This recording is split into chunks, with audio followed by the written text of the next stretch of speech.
Amados irmãos do Senhor Jesus Cristo, pela graça de Deus fazemos parte da igreja, da sua igreja, a igreja que é o corpo místico de seu Filho neste mundo, povo da aliança.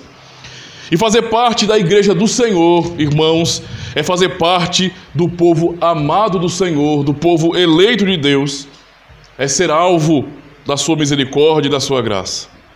Na igreja, Deus providencia cuidado e nos cerca na aliança de testemunho, não é? Ele nessa aliança nos cerca de testemunho, de princípios e de amor.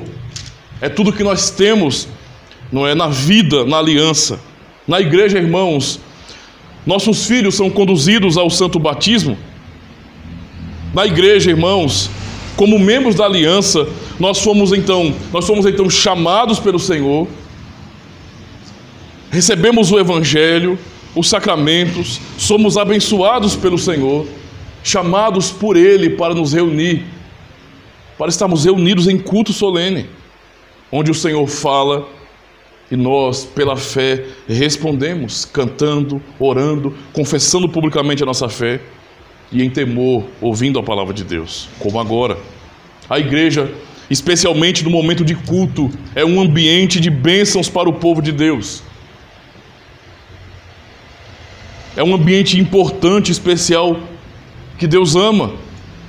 Um momento de pura graça, pois pelos meios de graça que o Senhor nos dá, e toda a ordem do culto, o Senhor nos admoesta, nos exorta. É justamente na igreja que nós somos alertados de nossos pecados. Somos chamados pelo Senhor para nos arrependermos diante da verdade que Ele nos revela. É também na igreja que o Senhor nos consola em nossas fraquezas, nos relembrando sempre as suas promessas fiéis, levando a nossa mente, o nosso coração lá para o passado, para a Escritura Sagrada e reconhecendo que Ele realmente sempre cuidou do seu povo.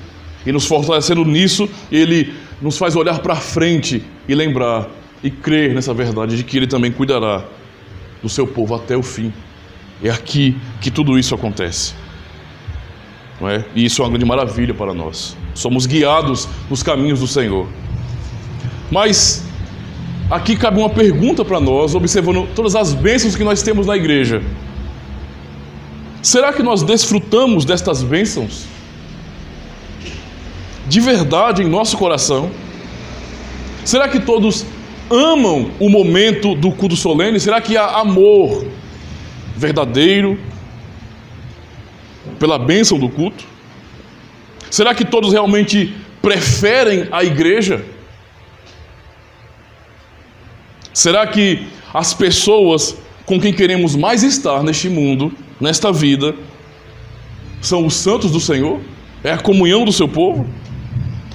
Nesta noite, irmãos, vamos refletir sobre um assunto muitíssimo importante e necessário, que sempre temos que refletir.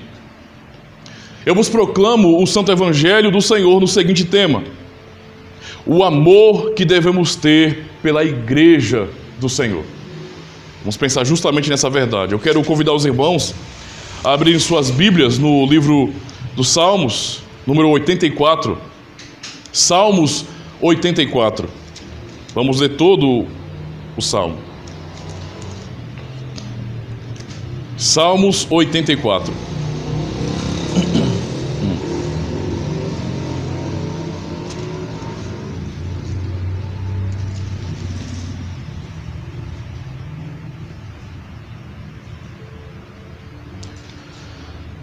Diz assim a palavra do Senhor. Os irmãos que estão em casa também, por favor, acompanhem com suas Bíblias, não é? É o momento de ouvirmos a palavra de Deus. Salmos 84. Diz assim a palavra do Senhor: quão amáveis são os teus tabernáculos, Senhor dos exércitos! A minha alma suspira e desfalece pelos átrios do Senhor. O meu coração e a minha carne exultam pelo Deus vivo. O pardal encontrou casa, e a andorinha ninho para si, onde acolha os seus filhotes. Eu, os teus altares, Senhor dos exércitos, Rei meu e Deus meu. Bem-aventurados os que habitam em tua casa, louvam-te perpetuamente. Bem-aventurado o homem cuja força está em ti, em cujo coração se encontram os caminhos aplanados, o qual, passando pelo vale árido, faz dele um manancial, de bênçãos o cobre a primeira chuva. Vão indo de força em força, cada um deles aparece diante de Deus em Sião. Senhor, Deus dos exércitos, escuta minha oração, presta ouvidos, ó Deus de Jacó. Olha, ó Deus, escudo nosso, e contempla o rosto do teu ungido, pois um dia nos teus atos vale mais do que 1000. Prefiro estar à porta da casa do meu Deus a permanecer nas tendas da perversidade. Porque o Senhor Deus é sol e escudo, o Senhor dá graça e glória, nenhum bem sonega aos que andam retamente. Ó Senhor dos exércitos, feliz o homem que em ti confia. Até aqui, meus irmãos, esse é o texto da nossa reflexão de hoje. Para só compreendermos um pouquinho desse texto, do que ele trata, em um resumo, este é um salmo atribuído aos filhos de Corá, como nós observamos aqui, e fala de saudades. É um salmo que fala de saudades, de habitar no templo. Pelo assunto, não é? Embora não seja um salmo melancólico, ainda assim se assemelha ao Salmo 42, não é? Em seu anseio por Deus. É como você ler o Salmo 42 e observar a melancolia, a tristeza, o desejo sincero do salmista em poder mais uma vez estar no templo, ou seja, na casa de Deus, para ali adorar ao Senhor. Ele lembra com saudade daquele momento, e aqui vemos a mesma coisa, embora não com um tom de tristeza, muito mais de glorificação ao nome de Deus. Esse é o tom aqui do Salmo. A ênfase aqui então é a igreja. Ele fala do seu desejo de adorar a Deus, e ele não tira a igreja, ele fala da sua preferência pela igreja. Então o destaque aqui é o amor que ele tem pela igreja, o que realmente demonstra o amor por Deus. Então, não são coisas que se separam aqui. Pois se não há amor pela igreja, tampouco haverá amor por Deus. Isso não se separa. Então, basicamente, o Salmo nos ensina, não é? Essa verdade sobre a saudade, o desejo, o prazer, a compreensão da glória da igreja. A primeira parte, então, do sermão, para a nossa reflexão, irmãos, iremos aprender, os versos 1 a 3, sobre o amor pela igreja como nosso lugar especial. O salmista destaca isso. Nós lemos mais uma vez. Ele fala: quão amáveis são os teus tabernáculos, Senhor dos exércitos. A minha alma suspira e desfalece pelos átrios do Senhor. O meu coração e a minha carne exultam pelo Deus vivo. Então lhe diz: o pardal encontrou a casa, e a andorinha ninhos para si, onde acolhe os seus filhotes. Eu, os teus altares, Senhor dos exércitos, Rei meu e Deus meu. O salmista então ele fala sobre o amor pela igreja como o nosso lugar especial. O salmista então, irmãos, demonstra aqui que tinha um intenso amor pela igreja. Toda vez que nós pensarmos, quando lemos o Antigo Testamento e observarmos, por exemplo, a reunião solene, não é? O ajuntamento em Jerusalém, no templo, não é? Ou mesmo antes de Jerusalém, quando o povo estava no deserto, e no deserto não era um momento ideal, a igreja não estava bem constituída ali, era um momento, vamos dizer assim, transitório, porque o caminho do povo era realmente se constituir como um povo, não é? Um povo bem instituído, bem organizado. E então, quando nós pensamos na ideia de templo, onde havia os sacerdotes, onde havia os sacrifícios, é uma referência à igreja. O ponto é justamente a referência à igreja. O culto no templo, não é? Era central na vida do povo de Deus. Na verdade, o culto ele deve ser central na vida do povo de Deus hoje. Como Israel era organizado, era justamente assim. O templo no meio, e no caso quando chegaram em Jerusalém, não é? No monte que é chamado de Monte Sião, ali, onde todas as tribos saíam de seus lugares, de suas localidades, e os irmãos em procissão, eles andavam cantando aqueles salmos de degraus em direção a Jerusalém para ir adorar a Deus. E Deus sempre demonstrou amor por esse ajuntamento, por estar, não é, contemplando o seu povo reunido. É por isso que, por exemplo, o salmista no Salmo 122 diz: alegrei-me quando me disseram, vamos à casa de Deus, porque havia essa alegria. Aqui, o salmista, no Salmo 84, ele demonstra a mesma verdade, o mesmo amor com intensidade. O que ele expressa aqui mostra um amor sincero e intenso pela igreja.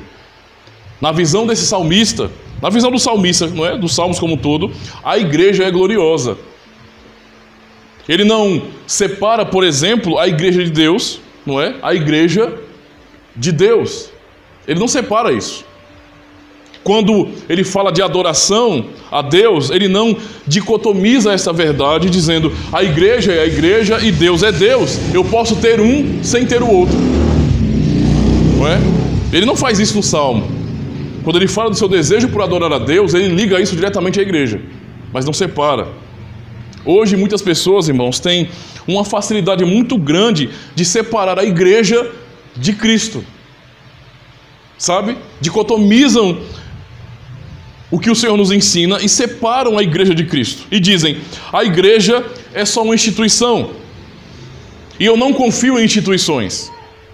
Não é à toa que nós temos aí uma nova religião de desigrejados, não é? Desigrejados, um monte de pessoas que dizem, eu tenho Deus, eu tenho Cristo, mas eu não quero saber de igreja. E então, eles acham, eles pregam, eles ensinam, eles confiam que eles adoram a Deus e servem a Deus sem a igreja. Dizem que amam a Deus sem amar a igreja. Esse pensamento ele não é nem um pouquinho bíblico, não é? Ele não tem nada a ver com o que nós aprendemos em toda a Escritura. Jamais na Escritura nós vamos observar qualquer ensino ou referência a uma adoração que seja fora da igreja. Nós não podemos confundir o nosso culto pessoal, os nossos devocionais, não é? Não podemos confundir essas coisas. Isso cada um tem. Mas poder cultuar a Deus no privado, pessoal, em nosso quarto, de portas fechadas, ou com nossa família em casa, não nos aparta da responsabilidade de nos reunirmos como povo de Deus. Quarta-feira, nós iremos ouvir uma pregação que vai ser como se fosse a parte 2 dessa. Vamos pensar exatamente em como Deus ama a sua igreja. Mas aqui, vamos observar como o salmista ama a igreja e como nós também devemos amar essa igreja, para não fazer essa separação. Porque não existe vida cristã verdadeira e adoração verdadeira longe da igreja. O que eu quero dizer com isso? Que nós podemos sim adorar a Deus em casa, mas nunca o que nós fazemos em casa se compara com o povo reunido adorando a Deus. Nunca. O Salmo 87 nos ensina exatamente isso, que o Senhor prefere as portas de Sião, a referência à igreja. Ele ama ver o seu povo reunido, obedecendo a sua lei, a sua palavra, oferecendo sacrifícios de gratidão. Essas pessoas então acabam distorcendo isso e realmente acreditam que podem se apartar da igreja e não amar a igreja e ainda assim dizerem que amam a Deus. Isso é uma contradição terrível. Neste salmo, o amor a Deus não é separado do amor à igreja. O salmista expressa amor sincero e intenso pela igreja, não é? Porque tudo para ele está ligado à igreja. Observe mais uma vez o que ele diz aqui. Ele fala, quão amáveis são os teus tabernáculos, Senhor dos exércitos. Ele começa esse salmo dizendo isso, eu amo os teus tabernáculos. Mas a palavra tabernáculo é justamente habitação. Tabernáculo, não é? Era a tenda lá no deserto, onde Deus se manifestava, onde Deus, nesse sentido, habitava para se manifestar ao povo. Assim também foi quando o templo de Salomão foi construído, no segundo livro das Crônicas, capítulo 7. Deus, ele aprova o templo de Salomão, ele diz, olha, eu aprovei esse templo, não é? E eu vou estar atento às orações que se fizerem neste lugar. Deus aprovou aquele templo, e o templo então se tornou esse símbolo da habitação de Deus. Não que Deus habite em templos feitos por mãos humanas, nós já aprendemos isso na Escritura também. Mas naquele período, aquele tabernáculo simbolizava justamente a habitação de Deus. E por quê? Porque o tabernáculo é um tipo de céu. Quando nós pensamos em tabernáculo ou em templo, é uma referência aonde Deus habita nos céus. Quando nós pensamos, por exemplo, em Monte de Sião, como está sendo dito aqui, não é? É uma referência, mais uma vez, à igreja, onde Deus habita, lá nos céus. É uma referência a isso, não é? Então aqui o salmista fala: quão amáveis são os teus tabernáculos. Quem é que pode hoje, não é? Em um mundo como o nosso, onde as pessoas elas são tão auto-idólatras, vamos dizer assim, dizer que ama tanto assim a igreja. Qual é a visão que nós temos sobre a igreja? Quando nós olhamos para os nossos compromissos pactuais, nosso compromisso de culto, de adoração a Deus, a comunhão com os irmãos, como é que nós vemos essas coisas? Qual é a nossa visão sobre isso? É uma visão de, tipo, uma mera obrigação que nós temos, temos que obedecer regras. Eles também tinham que fazer isso. E eles tinham regras muito mais específicas do que nós, diga-se de passagem.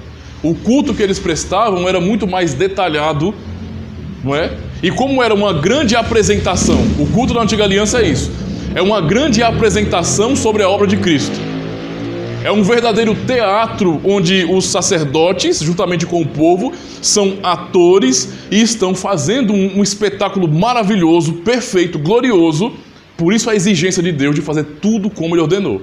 Tanto é que quem ousasse desobedecer morria, como aconteceu com os sacerdotes Nadab e Abiú, que ofereceram fogo estranho e foram mortos pelo Senhor em pleno culto, no tabernáculo. Então, no templo. Então, quando nós pensamos nesse sentido, irmãos, no culto que eles prestavam era muito mais detalhado, muito mais cheio de regras. Nós temos hoje muito mais princípios e eles tinham muito mais regras do que nós. Muito mais regras. Todavia, a expressão que o salmista faz aqui é justamente do seu amor para com a igreja. Eu tenho amor pela igreja de Deus. A minha visão é essa visão de amor pela igreja de Deus. E ele fala, intensificando o seu amor, explicando o seu amor. Veja, não é um amor que o salmista diz aqui, pensando em atitude apenas. Quando nós pensamos sobre amor, primeiro nós aprendemos no mundo que amor é um sentimento. Lá no mundo, o amor é um sentimento, é um mero sentimento. Você sente, então você está amando. Se você não sente, você não ama mais. Depois viemos para a igreja e acabamos aprendendo muitas vezes, não é? Que amor não é um sentimento, é uma atitude, não é? Então você não tem que sentir nada. Nenhuma coisa nem outra está certa. Porque quando nós falamos de amor, nós falamos de atitude sincera. Não é tipo, eu vou obedecer porque tem que obedecer. Eu vou obedecer porque senão eu vou sofrer as consequências de não obedecer. Mas, por mim, eu não faria. Isso não é amor. Isso é mentira, é hipocrisia. Nós não aprendemos no Evangelho a amar dessa forma. Esse tipo de amor em que vou pedir perdão para que ninguém me persiga, vou pedir perdão para que as pessoas não falem nada, para que eu não seja disciplinado, afinal de contas, né, tem que fazer isso na igreja. Isso não é amor, isso não é perdão coisa nenhuma. Amor é de coração, é sincero. É a atitude de você cuidar, se preocupar, estender a mão ao seu próximo, mas fazer isso de coração, não é? E se não há coração nisso, tem algum problema com você, não é? Tem algum problema. Nós fomos convertidos de maneira completa pelo Senhor, não é só um pedacinho não. Não há uma dicotomia nisso. O salmista então, ele vai falar sobre o seu amor. Ele vai intensificar para explicar o que esse amor significa. Ele fala, a minha alma suspira e desfalece pelos atos do Senhor. Isso aqui realmente é algo formidável, irmãos. Olha o que ele está dizendo. Não é simplesmente porque eu faço parte da aliança e tenho por obrigação de me dirigir a Jerusalém para adorar a Deus. Tenho por obrigação levar meus sacrifícios. É claro que havia israelitas que faziam assim, né? Nós sabemos disso. Como há hoje também cristãos que são do mesmo jeito. Mas ele fala que esse amor que ele tem pela igreja de Deus não é um amor fingido, não é um amor forçado, é um amor verdadeiro, um amor sincero, um amor intenso. Eu amo a igreja, eu tenho um afeto, eu realmente sinto. A minha alma suspira e desfalece pelos atos do Senhor. Que intensidade de desejo é essa que o salmista realmente expressa aqui? Eu amo o ajuntamento solene. Eu tenho prazer em ir para a igreja. Prazer. É ali que eu quero estar. Eu tenho prazer. Nós podemos suspirar por muitas coisas que nos trazem contentamento imediato às vezes, prazer transitório, coisas boas que acontecem com a nossa vida, e temos prazer rápido por causa disso, ou pensar em algo, né? Pensar em algo. Tanto pensando em relacionamento, né? Quando pessoas estão apaixonadas, suspiram umas pelas outras, né? Ai, se ele estivesse aqui. Ai, se ela estivesse aqui. Né? Alguns mais do que outros. Ai, se ela estivesse aqui. Não é? Ai, se ele estivesse aqui. Jovens é que são mais intensos nisso, né? Embora que os casais não podem também perder essa beleza de suspirar pelos seus amados, né? Mas não só com relacionamento, mas às vezes coisas que nós sonhamos ter, alguma realização, nos faz pensar, e é um tipo de ansiedade que é gostosa, não é aquela ansiedade que deixa o seu coração acelerado ao ponto de fazer você passar mal, né? Isso aí é uma coisa ruim, a gente tem que desejar isso não. Isso é uma coisa estranha e ruim. Mas há uma ansiedade que é boa.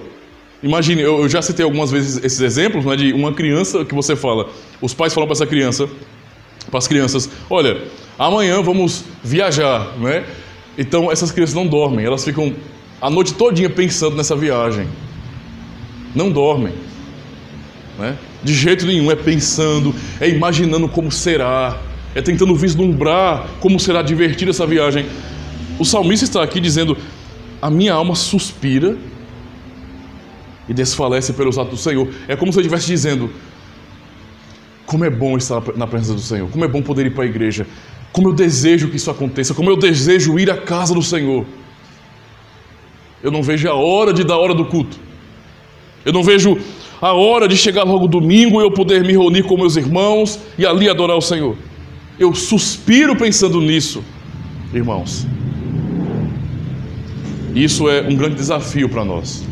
Nós sabemos que nós somos falhos, pecadores, mas temos que olhar para essas descrições aqui, que é palavra de Deus, revelação do Senhor, e realmente fazer essa análise na nossa vida e, Senhor, eu amo a tua igreja assim. Não é? Ele fala, o meu coração, e aqui ele vai e quebra essa ideia de que há uma atitude minha do lado do corpo e outra do lado do meu coração.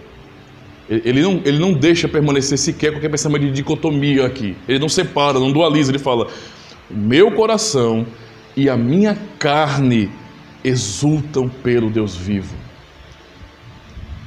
Como um todo eu desejo a Deus. Eu amo os tabernáculos de Deus. O salmista, irmãos, ele via a igreja como gloriosa, como desejável, não é? Mas também o salmista olha para a igreja e demonstra por que ele tem tanto prazer na igreja, tanto prazer em se reunir com o povo de Deus, porque ele revela aqui que é na igreja, nesse contexto aqui, no tabernáculo ou no templo, que ele encontra todo o significado para a sua vida. Sua vida como membro da aliança, como povo de Deus, o que ele faz num culto tem pleno sentido para ele. Ele entende o porquê de muitas coisas, ele encontra o próprio sentido da vida dele ali, na adoração a Deus. E é o que ele vai dizer aqui, ele fala no verso 3, o pardal encontrou casa. Então, né, o pardal tem a sua casinha. Ele tem algo para fazer realmente que importe em sua vida, que seja necessário. Ele encontrou a sua casa, ele se encontrou.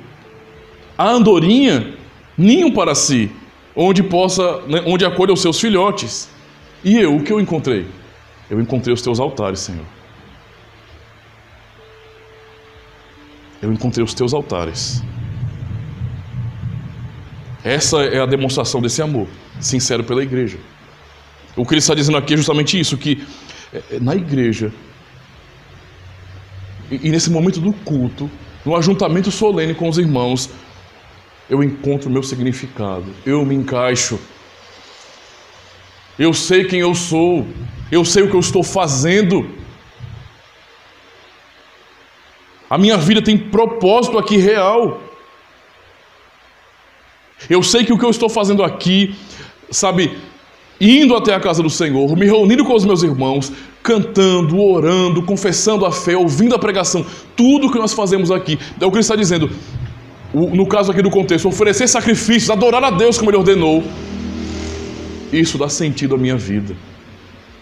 Eu me encontro em paz, porque é isso que eu devo fazer. Eu fui criado para isto, para adorar a Deus. E é justamente na igreja que eu me encontro. Não é? Sua comparação é essa. Tudo vai se encaixando. E onde é que eu me encaixo? Na igreja. É lá que eu me encaixo. Na igreja. Eu encontrei os teus altares, Senhor. Não é? Rei meu e Deus meu.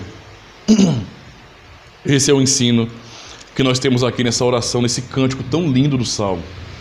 E que nos deve fazer realmente refletir sobre isso. Qual a visão que nós temos sobre a igreja? Se não houver este amor, este desejo sincero, se nós ainda estamos meio que perdidos na casa do Pai, se nos sentimos ainda, de alguma maneira, desfalcados na igreja, tem alguma coisa errada com o nosso coração. Nós temos que orar, sinceramente, a esse respeito. Nós temos que orar, Deus, essa verdade aqui, esse amor que o salmista demonstrou, inspirado por Teu Espírito Santo. Faz comigo também, Senhor. Eu não quero olhar para a igreja como uma coisa que eu faço. Não é algo que eu faço, não é uma religião criada por homens. O Senhor me chamou para isso. Lá eu tenho que realmente me encontrar. Eu tenho que ter orgulho nesse sentido, porque faço parte do povo do Senhor. Eu tenho que realmente me entender aqui, muito bem encaixado, muito bem conectado, observando o sentido em minha vida. O pardal encontrou sua casa e a andorinha ninho para si. Eu encontrei os teus altares. É lá o lugar de todo o significado de minha vida. É aos teus pés, te adorando, te buscando, ouvindo o Senhor. Num culto é que eu encontro toda a razão da minha existência. Toda a razão da minha existência. Culto não é uma mera coisa que fazemos. Culto deve ser algo central em nossa vida. Central. A nossa adoração a Deus em culto solene, e quando saímos daqui também, a nossa vida diante do altar de Deus é a coisa mais importante de todas. E o culto solene é a expressão de tudo isso. É o momento onde isso realmente é publicado, não é? É o momento onde nós podemos desfrutar disso publicamente, invocando o nome do Senhor. É a grande bênção. É uma conexão maravilhosa do céu com a terra, irmãos. É o que acontece aqui. O Deus soberano, o Deus todo-poderoso, Ele reúne um povo, Ele chama esse povo, Ele ordena esse povo, e esse povo então pode entrar em relacionamento pactual com esse Deus, que fala e esse povo responde. O salmista aqui inspirado, ele fala: para mim não há nada mais importante neste mundo, esta é a grande glória de minha vida, eu encontrei todo o significado da minha existência, assim, em adorar a Deus. Foi para isso que Ele me criou. Basta lembrarmos, não é? Do Éden. O homem foi criado por Deus para isso mesmo, para adorar a Deus. Não há outro propósito maior do que esse. Deus criou Adão, Deus criou Eva, e então o próprio Senhor vinha, não é, até o casal, para aquele encontro na viração do dia, para que houvesse ali esse encontro pactual e aquele casal adorasse ao Senhor. Quando o homem caiu com sua esposa e foram expulsos então do Éden, do jardim de Deus, do reino de Deus manifesto na terra, imediatamente Deus ordenou e revelou como eles deveriam adorar a Deus a partir daquele momento. Imediatamente. Deus não deixou a raça humana sem revelação. Ele não deixou o ser humano tentando adivinhar o que deveria fazer. Não, o Senhor ensinou ali a Adão e a sua esposa,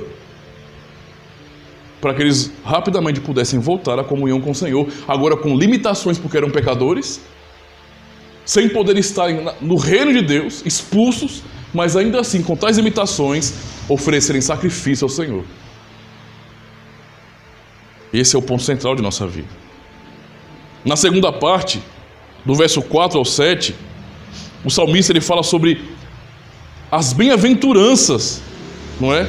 Sobre a vida daqueles que amam a igreja, que estão na igreja. E eu quero dizer uma coisa para os irmãos: muitas vezes nós deixamos de ser abençoados, e não entendam bênção aqui simplesmente como algo, não é, que melhora nossas condições de vida. Não entenda assim. Isso é empobrecer o que bênção significa. Muitas vezes nós não somos abençoados com uma maior compreensão, com maturidade espiritual, com esse amor necessário pela igreja, porque nos afastamos dela. Porque não desejamos estar diante do Senhor, com o seu povo. O salmista vai dizer bem aqui, verso 4 ao 7: bem-aventurados, parece uma lista de bem-aventuranças, como Cristo diz em Mateus 5, bem-aventurados os que habitam em tua casa, louvam-te perpetuamente. Bem-aventurado o homem cuja força está em ti, em cujo coração se encontram os caminhos aplanados, o qual, passando pelo vale árido, faz dele um manancial de bênçãos o cobre a primeira chuva. Vão indo de força em força, cada um deles aparece diante de Deus em Sião. Como o salmista ele dá ênfase agora para compreendermos a bênção que aqueles que amam a igreja, que amam o ajuntamento solene, desfrutam. É plenamente possível que cristãos venham aos cultos e com uma visão errada e com uma motivação errada em seus corações não desfrutem da bênção do Senhor. É como você participar, por exemplo, da Santa Ceia. Ora, irmãos, a ceia, ela não é um mero memorial, não é um mero simbolismo. A ceia é um memorial, é um símbolo de algo, com certeza, mas a ceia é um sacramento pelo qual Cristo, que ordenou a igreja, nos alimenta. Agora veja, Cristo me alimenta pela fé. Não há alimentação para ninguém se não houver fé. Se chegarmos aqui para tomar o sacramento, para participar da ceia, não é? E externamente, não há presbítero que possa dizer para aquele irmão: você está fora, porque os presbíteros podem fazer isso. Não vou fazer isso com o irmão. Eu não tenho nada o que acusar. O irmão está vendo de maneira digna. Ok. Mas internamente, se não houver fé em nosso coração, nós não somos alimentados. Infelizmente eu tenho que dizer que se não há fé sincera em que somos alimentados por Cristo, pelo próprio Cristo, espiritualmente, eu só estarei comendo um pedacinho de pão e provando um pouquinho daquele suco. Só. Não tem significado nenhum. Não é à toa que pessoas, faltam a ceia e não se importa. Foi como perder um episódio da série. Eu posso fazer de novo na outra semana. Amanhã eu assisto. Não é assim que funciona. Eu perdi algo necessário para a minha vida. Como é que você vai dizer a alguém, não é, que necessita daquela porção tão especial, não é? E essa pessoa tem que comer, essa pessoa que está com fome, que sabe da sua necessidade, vai dizer: hoje eu não vou almoçar não, viu? Domingo que vem, ou mês que vem eu almoço, mês que vem eu como isso tão necessário para mim. Não, isso não tem sentido. Então, é plenamente possível que cristãos, como os judeus faziam naquele período também, isso sempre aconteceu dentro da igreja, pessoas vão até ali, mas não têm fé no que está acontecendo, e não têm prazer nenhum em fazê-lo para Deus. Por isso o salmista vai dizer bem assim, depois de mostrar o seu amor pela igreja, ele fala bem assim: bem-aventurados os que habitam em tua casa. Quem são os bem-aventurados? Os que estão fora? Não, irmãos, não. Se as pessoas que estão fora da igreja, eu digo, não fazem parte de uma comunidade cristã fiel, se as pessoas que estão fora da igreja, elas têm bênçãos, elas são abençoadas, então por que ir para a igreja? Me digam, se as pessoas são abençoadas lá fora, qual a razão de alguém tentar convencê-las de ir para a igreja? Deixem elas ali mesmo então. Se a igreja não faz diferença nenhuma na vida das pessoas, então não tem para que pregar o evangelho. Por que queremos ver, desejamos ver cadeiras cheias de pessoas? Não tem sentido. Se lá fora elas são abençoadas, tá tudo bem. Fiquem assim mesmo. Para que eu vou querer igreja? Mas o salmista fala, veja, bem-aventurados os que habitam em tua casa. Louvam-te perpetuamente. E aqui o salmista fala algo realmente maravilhoso, irmãos, porque isso nos remete diretamente ao Salmo 23. A última estrofe do Salmo 23 nos mostra uma alegria e uma confiança no Senhor. Quando o salmista, no Salmo 23, ele fala sobre o cuidado do pastor com relação às suas ovelhas. O Senhor é o nosso pastor, nada nos faltará. E ele vai dizer que o pastor, ele cuida, não é? O pastor que é o Senhor, cuida da vida dessa ovelha, do começo até o fim. Não há uma interrupção, um abandono desse pastor. Ele cuidará. A ovelha passará sim por situações boas e também difíceis, não é? Por passos verdejantes, por águas tranquilas, mas também por vales escuros. Mas no final de tudo, o Senhor que é o pastor conduzirá essa ovelha até a sua casa. E o salmista vai dizer justamente isso no Salmo 23. Ele diz, bondade e misericórdia certamente me seguirão todos os dias da minha vida. E o que ele fala? E habitarei na casa do Senhor para todo sempre. Habitarei na casa do Senhor para todo sempre. O salmista aqui no Salmo 84 diz, no verso 4, bem-aventurados os que habitam em tua casa, louvam-te perpetuamente, para sempre. Esses são os bem-aventurados. Os que amam ao Senhor, os que amam a sua igreja, os que podem louvar a Deus perpetuamente. Uma coisa que podemos aprender aqui sobre essas bem-aventuranças é que isto é nada mais do que a graça de Deus. A graça de Deus que nos remete, mais uma vez, a outro salmo. No Salmo 5, quando nós cantamos, não é? O salmista expressa no verso 7, ele diz bem assim, por que é que ele tem a confiança de saber que habita na casa de Deus, que ele pode entrar na casa de Deus, que ele pode vir ao culto para adorar a Deus? Alguém pode vir ao local físico da igreja e não adorar a Deus, mas o salmista aqui demonstra que ele sabe que ele pode entrar no templo e adorar a Deus por uma razão. Ele fala, no Salmo 5 e verso 7, mas eu, pela grandeza do teu amor, entrarei em tua casa. Por que é que eu entrarei na casa do Senhor para o adorar de verdade? Por causa da graça dele, por causa do amor dele por mim. Não é? E em temor me inclinarei para o teu santo templo. Bem-aventurado, bem-aventurados os que habitam em tua casa, louvam-te perpetuamente. Ele continua dizendo, bem-aventurado o homem cuja força está em ti, em cujo coração se encontram os caminhos aplanados. Essa ideia de ter o caminho aplanado, é o caminho bem preparado, não é? Ele encontra paz ali, não há empecilhos. Esses que habitam na casa do Senhor, que amam a igreja, o ajuntamento solene, ele está dizendo aqui que eles são bem-aventurados, não é? Porque o coração deles se encontra, não é, com os caminhos aplanados. Tudo foi resolvido, não há impedimento, nós podemos adorar a Deus. Não é? Podemos adorar a Deus. E ele fala mais, verso 6, o qual, passando pelo vale árido, nesse caminho, faz dele um manancial. Ele não vê empecilho, ele não vê que alguma coisa possa impedi-lo de adorar a Deus. Até na dificuldade ele faz disso um manancial. Ele fala, de bênçãos o cobre a primeira chuva. E olha o que diz no verso 7. Vão indo de força em força, cada um deles aparece diante de Deus em Sião. Isso aqui, trocando em miúdos, é justamente o que o salmista está dizendo no Salmo 122. Alegrei-me quando me disseram, vamos à casa de Deus. Aqui o salmista está dizendo justamente isso.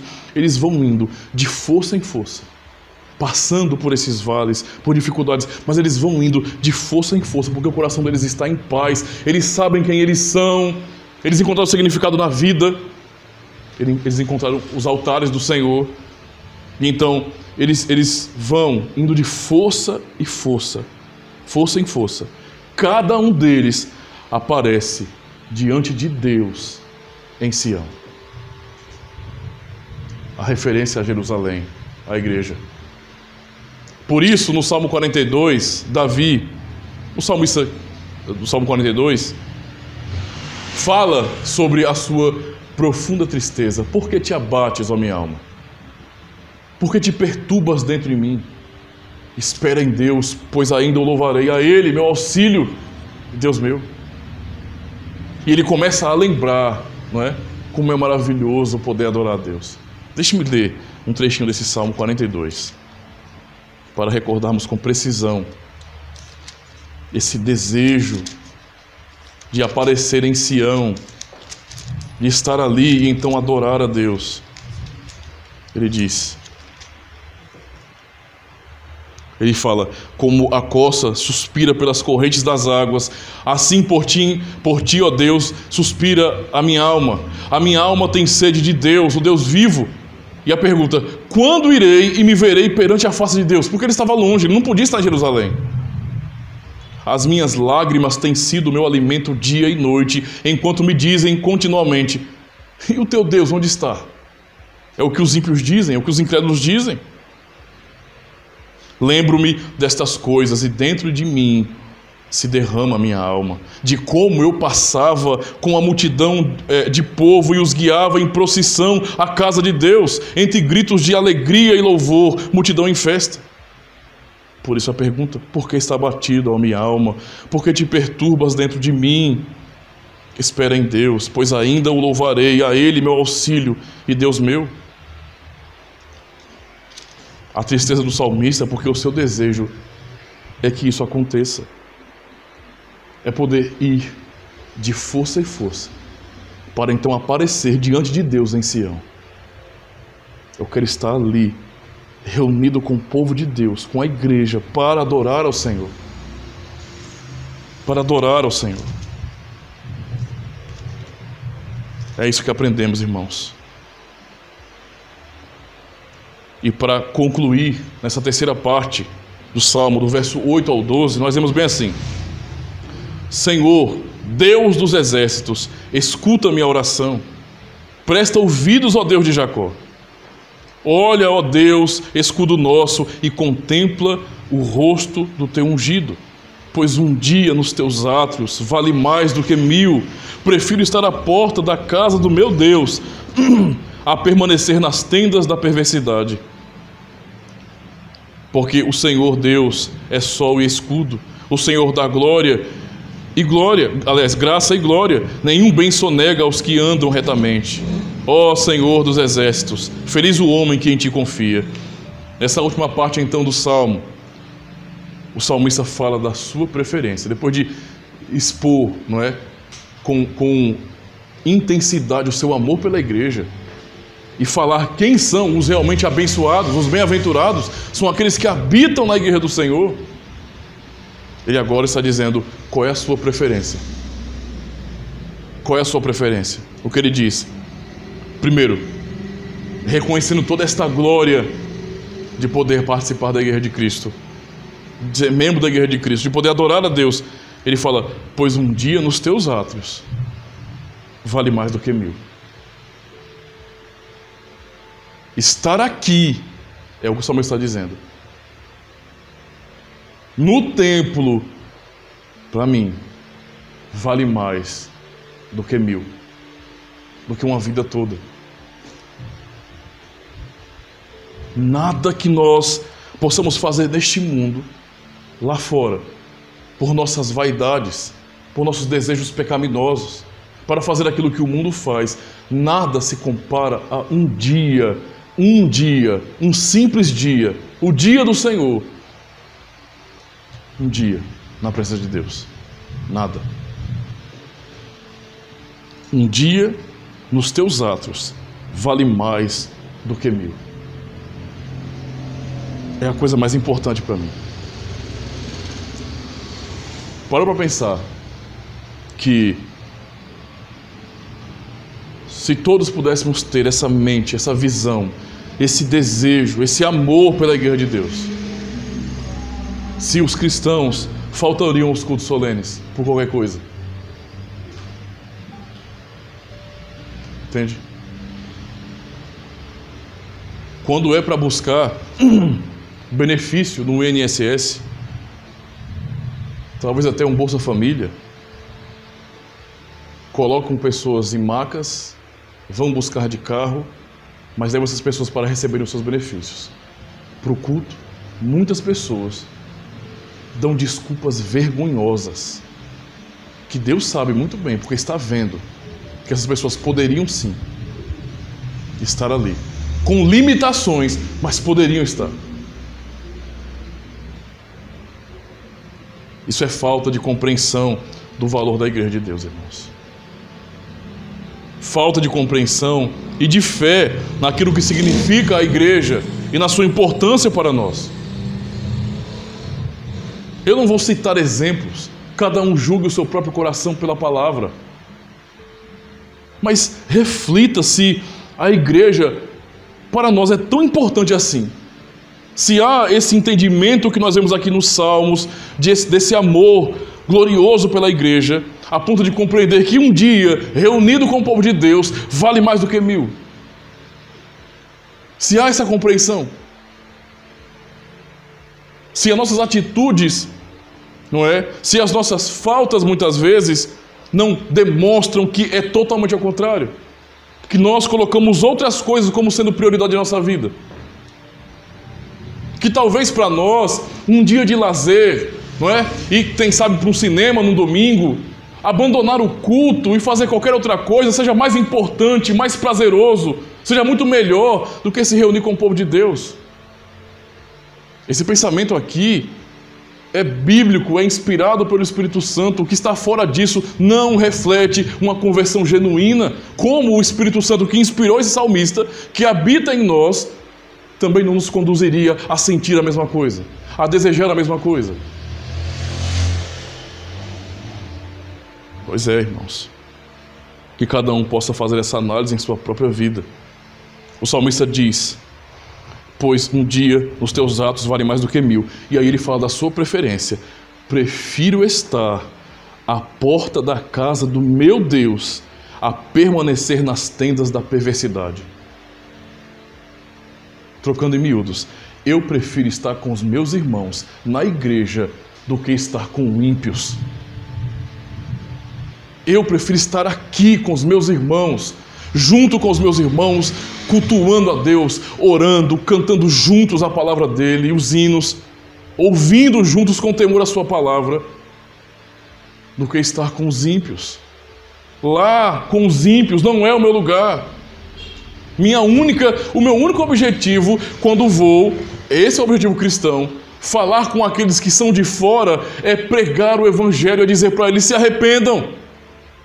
Qual a razão de eu querer ter prazer com ímpios, com pessoas que não temem a Deus, com pessoas que blasfemam o nome do Senhor, que não se importam com seus mandamentos, com pessoas que zombam da igreja, que dizem para nós, que muitas vezes somos covardes para poder refutar isso, que, olha, eu não preciso desse seu Cristo não.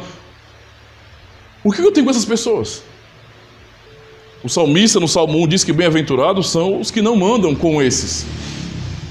Eles não andam com os pecadores. Ele não está no meio deles, ele não faz parte daquilo. Ele tem contatos com pessoas lá fora, claro. Ele tem que dar testemunho justamente a essas pessoas. E é isso que eles têm que fazer. Mas o prazer dessas pessoas, desses crentes, deveria estar com o povo do Senhor. Com o povo do Senhor. O salmista diz: a minha preferência é essa. A minha preferência é essa. Eu prefiro estar à porta da casa do meu Deus a permanecer na tenda dos ímpios. Eu prefiro estar com a igreja. Eu prefiro a igreja. Sempre. Nunca os ímpios. Nunca aquilo que é promovido pelo mundo, mas a igreja. Se eu tenho que escolher, a igreja terá prioridade para mim. Não o mundo. Minha pergunta para cada um aqui, para mim, para minha própria vida, para cada um dos irmãos que estão aqui, que estão em casa, qual é a sua preferência? Aonde você realmente prefere estar? Nós cantaremos no final do culto o Salmo 16, onde nós poderemos confessar e cantar: em teus santos está o meu prazer. Isso é verdade em nosso coração? Porque isso, irmãos, a nossa preferência, as nossas prioridades podem demonstrar sim o nosso amor pela igreja ou o nosso amor pelo mundo. Aquele que ama o mundo, como diz o apóstolo João, o amor do Pai não está nele. Não está. Prefiro estar à porta da casa do meu Deus a permanecer nas tendas da perversidade. Pensem nisso. Quantos não largam o culto, não é, para participar de uma festinha no domingo? Quantos? Quantos não preferem fazer uma viagem? Não, porque eu tenho amigos. A minha vida não se resume à igreja. Pois todo o significado da vida desse salmista estava na igreja. Todo. Como que alguém pode abandonar a igreja? Como que alguém pode, no dia do Senhor, abandonar a igreja e preferir qualquer outra coisa?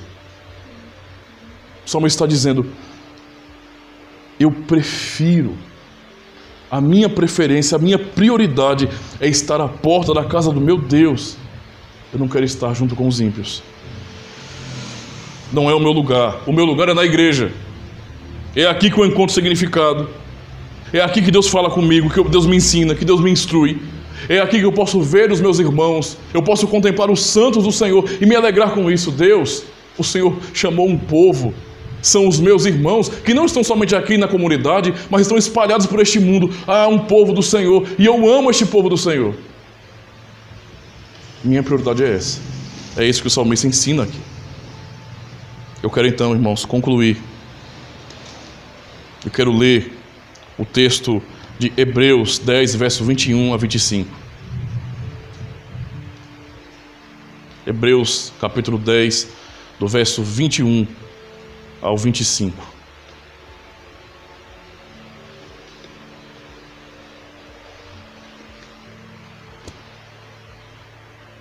Aqueles que preferem o mundo, preferem os ímpios, aqueles que não amam a igreja, não fazem parte dela. Eu digo aos irmãos, é uma ilusão tola realmente não amar a igreja e frequentar os cultos. Qual o sentido disso? Qual o sentido disso?